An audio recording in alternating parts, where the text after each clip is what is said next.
Multi national company কটা রয়েছে পশ্চিমবঙ্গে? সরকারি চাকরি বাদ দিন, বেসরকারি চাকরি বলুন, যদি ইন্ডাস্ট্রি না হয়, যদি নতুন নতুন মাল্টি ন্যাশনাল কোম্পানি না আসে, একটা গ্র্যাজুয়েট পাশ করা ছেলে, আপনি আপনি গ্র্যাজুয়েশন পাশ করা একটা ছেলেকে ঝাড়খণ্ডে পাঠান, গুড়গাঁওয়ে পাঠান, নয়ডায় পাঠান, 3 মাস নিজের প্রোফাইলটা নিয়ে ঘুরবে, সেই ছেলেটা 30 থেকে 40 হাজার টাকা, এমনকি 50 হাজার টাকারও একটা চাকরি পেয়ে যাবে, বেসরকারি চাকরির কথা বলছি। পশ্চিমবঙ্গে ঘোরান, 1 বছর ঘোরার পর 10 থেকে 12 থেকে 15 হাজার টাকার মধ্যে সেটেলমেন্ট করতে হবে। অর্থাৎ বেসরকারি চাকরিতেও মার খাচ্ছে। আজকে যে 2,15,00,000 পশ্চিমবঙ্গে রেজিস্টার্ড বেকার, এর কারণ হচ্ছে এই যে শিল্পে বন্ধাত্ব। শিল্প নেই, কারণ আপনার শিল্পর কোনো মানসিকতা নেই। একটা কারখানা, একটা একটা সুগার মিল তৈরি করতে পেরেছে এই সরকার?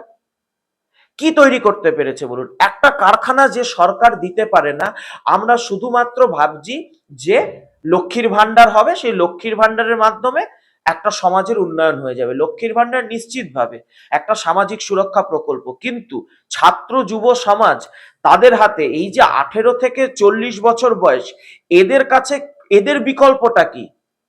এরা কোথা থেকে রোজগারটা করবে? আমাদের এই জেনারেশন, আপনার আমার বয়সী এই যে জেনারেশনটা, আমাদের যদি কারখানা না থাকে, কারখানা কেন্দ্রিক ডাউনস্ট্রিম মাল্টি ন্যাশনাল কোম্পানি এগুলো যদি না থাকে, তাহলে আপনি বলুন, শিক্ষিত গ্র্যাজুয়েট পাস করা একটা ছেলে, গ্র্যাজুয়েশন মাস্টার ডিগ্রি কমপ্লিট করে, সেই ছেলেটা সেই মেয়েটা যাবে কোথায়?